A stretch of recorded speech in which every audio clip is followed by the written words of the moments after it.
Hi, you guys. Happy Sunday. Welcome to episode number 2, Self Care Sundays with Ankita. Now, before we begin the video, I need you to relax your eyes. I need you to relax your eyebrows. I need you to relax your tongue, your shoulders, your mouth, your jaws. It is always tensed, okay? We are always holding on to these tensions subconsciously, and you're not even aware. Were you? So these are some of the smallest muscles inside the body and something that we always have a control on. So try to control that, and let's take a deep breath together. So a deep inhale and extra deep exhale, okay?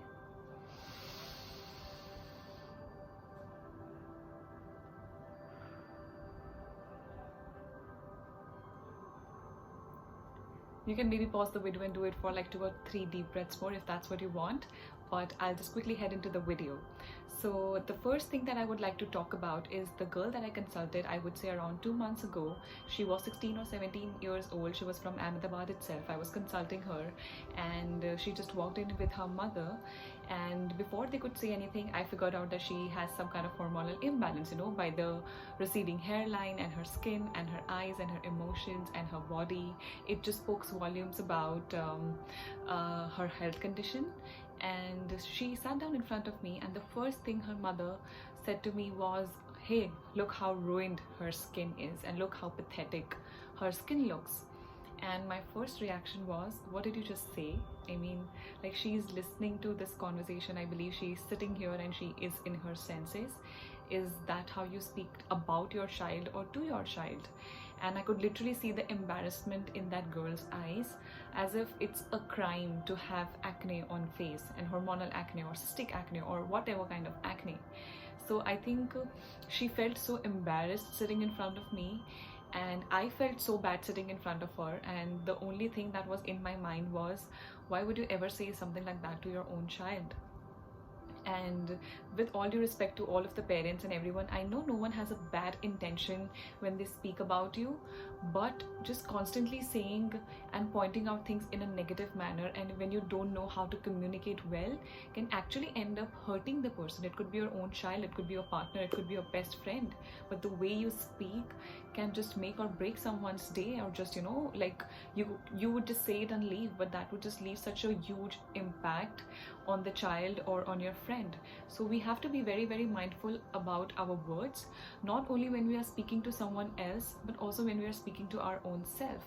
And it has a lot to do with the science and biology of the brain, and how humans have been involved, or how the human body has evolved to keep ourselves protected and safe at all times. So your brain is constantly putting you there. So there is a center in our brain known as amygdala that is responsible for fear. So it's like, it's like a lizard brain. It's a part in your brain that would always want to keep you safe, and always want you to thinking, oh, that's danger, oh, that's danger, oh, that's danger, oh, that's danger. And it will always make you think about the worst situation or the worst comments or the worst things, and it will always keep you in a negative loop. And if you don't catch a hold of this, it can actually start dominating your life. So people who can't control the way their thoughts are, or they can't just possibly physically control what they think, oh, I just don't know how to stop my mind. It has a lot to do with that amygdala has taken over. And it's just that, so there is something known as prefrontal cortex, that's your PFC. So that is your reasoning and logical, and it will, give you motivation and push you to do better things and all of these things. But if PFC is compromised, you won't possibly be able to alter your negative emotion or negative thought into a positive one. So quickly speaking about that girl, her mother told her that, what, I have got her to you because I want her to have a skin like you. And I was like, she can never have a skin like me. She can have skin much better than what I have.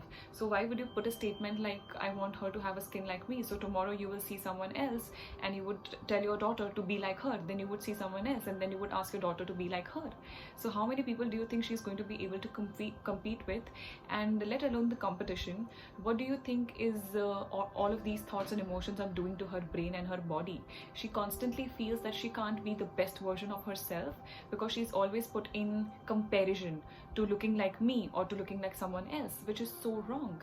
And why would you ever wish to be like me or someone else? Why would you not wish this upon your child, that she looks the best of herself? And why would you not speak about hormones? Why would you not speak about PCOD?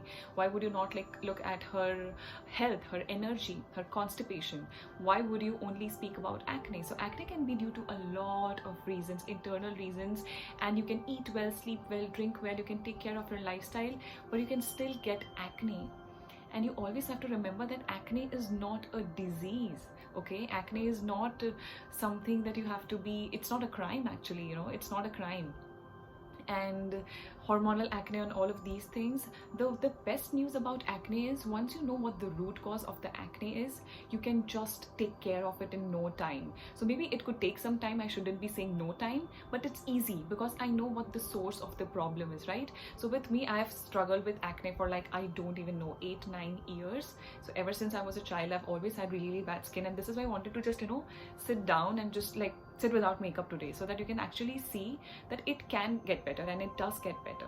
Okay, and just speaking about skin, I'm not here to diagnose your skin condition. I'm not here to speak about why do you have acne and what you should eat and what you should not eat. We will discuss about that in future. But today, before we move to physical aspect of the body and before we move to the food, I want to speak about the way you speak to yourself. So every time you stand in front of the mirror, be honest to God, take a notebook and pen and just write it down and just tell me how you feel about yourself. Okay, how does your skin make you feel? How does your body make you feel? How does your waist size make you feel? How does your fat makes you feel? How does your arms make you feel? Just all of these basic things. Just see how much tension these things are holding inside the body. And with skin, you always have to remember that skin is the largest organ of the body, and it is always giving you clues. So the most radical change I did in my life when it came to healing of my skin, and I hope and pray and wish that you understand what I'm about to say, and I hope and pray and wish that this heals you the way it healed me, and that is just changing the way I spoke about myself. So like I said, I've always had acne, and I've always have been into professions where you're not supposed to have acne apparently, and it's just so much of pressure that you have to be plastic, you have to be like a mannequin, you have to be perfect. How can you have acne, right? But it's so wrong. It's so wrong. We are all human beings, and instead of us being very leading a very healthy lifestyle, we can also end up being just have acne, or maybe fall sick a little bit, have some cold and cough here and there, which says nothing about who we are. Having acne says nothing about who you are, and having a clear skin says nothing about you. Okay, so just always remember that having acne is not some kind of crime, it's not illegal, and don't stay with anyone who makes you feel otherwise. Don't be with people if they make you feel that having acne is wrong, or you've committed some kind of crime. I need you to let go of such toxic people, certain situations and circumstances, and I need you to take a step back with anything that makes you feel pathetic about yourself. I don't want you to watch things, I don't want you to go through social media, I don't want you to look at girls who have perfect skin if it makes you feel that way. If you get inspired, oh, if she can do it, I can do it too. If she can have it, I can have it too. Not in the form of jealousy, but in the form of admiration, but in the form of inspiration, that if someone else can get it, I can get it too. It's doable, it's easy. She did it with food, she did it with lifestyle. Maybe I can change the way I eat, maybe I can change the way I live, and maybe I would also be able to heal myself. So if you can get the positivity, it's great. But if something makes you feel bad about yourself, you take a step back. Now, when it came to skin, the one linchpin, something that still keeps me going and something that has kept me going for a very long time now, has to be the fact that I always used to think that my skin is attacking me. It's like I'm some kind of I'm just a villain, or I'm a victim, or my skin is my enemy and it's always trying to torture me and it never gets better, and I always have acne and it never heals and blah blah blah blah. But that's not true. Okay, like I said, skin is the largest organ in the body, and it is always giving you clues. So instead of saying that my skin is attacking me, or my skin is reacting, or my skin is so sensitive and my skin is always reacting, I changed how I spoke to myself, about myself, with myself, for myself, to myself. So instead of saying attack or reaction, I started using the word response. Okay, I need you to write this down. My skin is responding to the way I have treated it, to the way the environment is, to the way I eat, to the way I speak, to the way I think. My skin is responding and not attacking. And as soon as I hear the word response, we establish a good communication. And as soon as I hear the word attack, it's like someone is trying to attack me. So I will try to fight back. But I can't fight back my own skin, can I? Can you fight back your own body and your own self? A lot of people say, I'm going to fight my fat. I'm going to attack the cancer. I'm going to fight with cancer. I'm going to fight with fat. I'm sorry, it's your body. You can't fight your own body. You win, you lose, at the end of the day, it's you. Okay, that body is a part of you. It's you, it's who you are. It's not a part, actually, it's who you are. So just having this perception of attacking something will always generate resistance, and you will never be able to heal your skin, because you constantly think that your own skin is your enemy. So you never speak kind things, you never speak good things. And believe me when I say this, your cells can listen to you. We are made up of trillions of cells, and they are always eavesdropping on you. So now that you're listening to me, just see the kind of change that you can feel in your body, you know, in your vibration, in your energy. How do you feel in your body? Maybe hold on for a second and see, how do I feel when I listen to her? How do I feel when I listen to something else or someone else? How do you think you are able to feel these things? I'm not speaking about thinking. I'm speaking about emotions and feelings, and that comes from your body, because your body can remember, your body can hold on to these things. Okay, so if you're constantly looking into the mirror and saying, oh, there is this acne, there is this acne, there is this acne, and I don't look great, and you can only look at your flaws, your skin is going to show you more of that, because that's how you constantly speak to yourself, sometimes subconsciously. So you have this belief that your skin can never heal, or you have this belief that my skin has been so bad for such a long time, so unhealthy for such a long time, that it can't get better. So you just have this subconscious belief, and it keeps on showing into your life.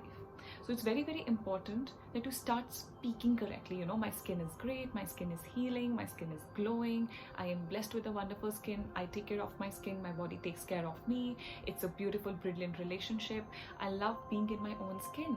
And maybe you can also, like, you know, just touch yourself and feel yourself, and just tell yourself that you love yourself. So just let your body know that it no longer has to attack you, and you're not the enemy. Let your body know that it's a love and love relationship. Love is a two-way road. Gratitude is a two-way road. If you want your body to show it to you, you have to give it back. You have to meet it in the middle. You can't abuse it physically by eating wrong foods, by having wrong thoughts, and just expect for your skin to be glowing and wow and just radiant. I'm sorry, that's not how it works. Even the best of the people with the best of the skin, you look at their emotions, and if you see jealousy, fear, insecurity, you can look at, you know, you can just figure it out. You know, it's just in the energy, it's just in the way they present themselves, and you can just pick it up very quickly, because these things are real, and you can pick up these things even from a phone.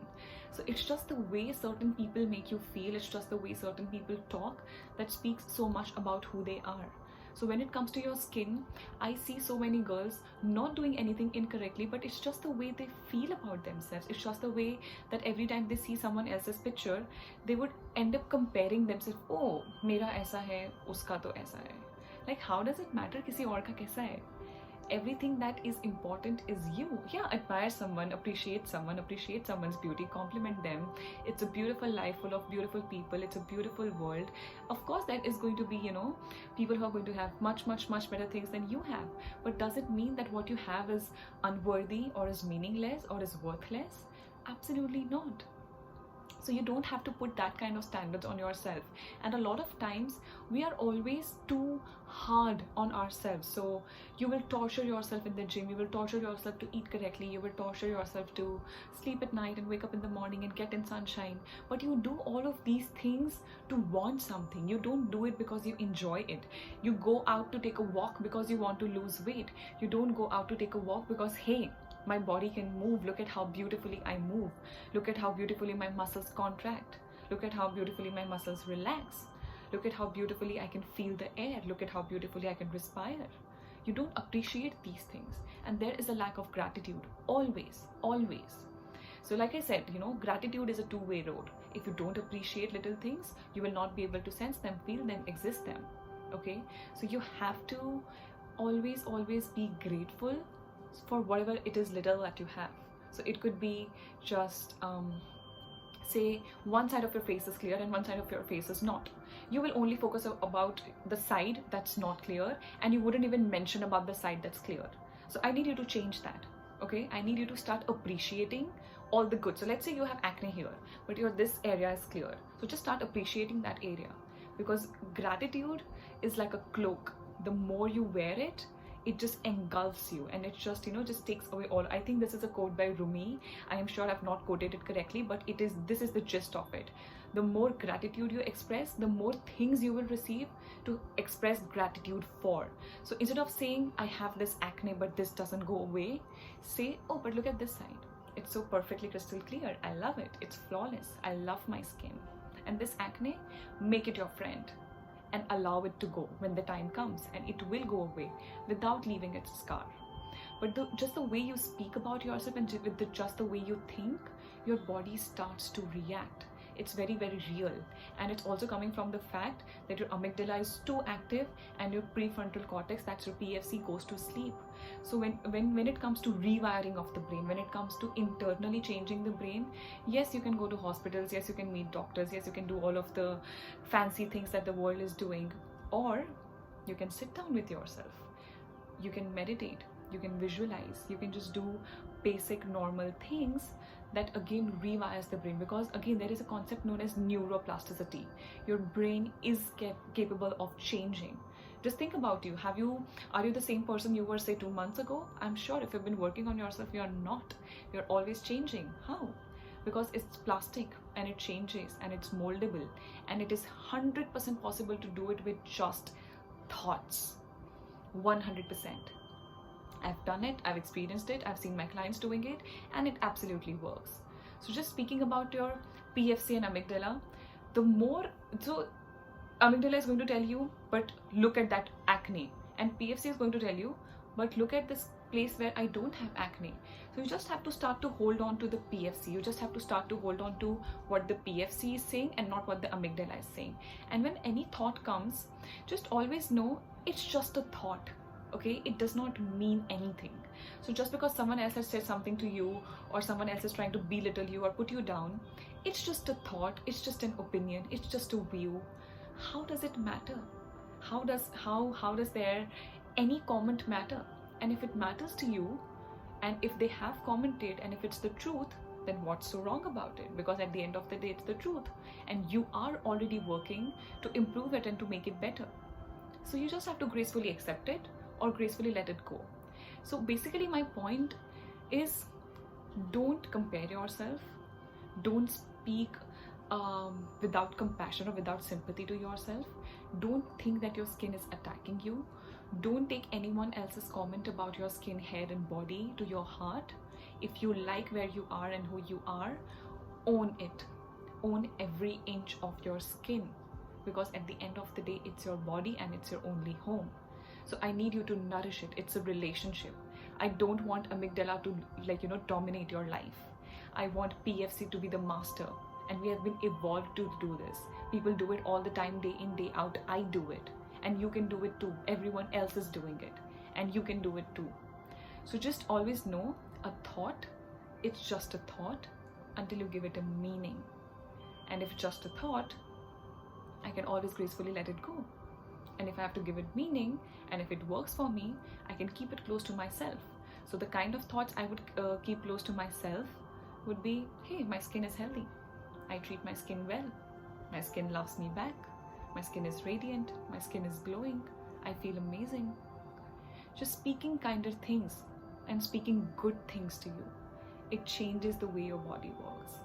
So before you go out and start taking pills and zinc and vitamin A and vitamin B5, which by the way, all of are great when it comes to skin health, but nothing works if you are subconsciously holding on to negativity, negative emotions, jealousy, insecurity, fear, and maybe all of these emotions just towards your own body.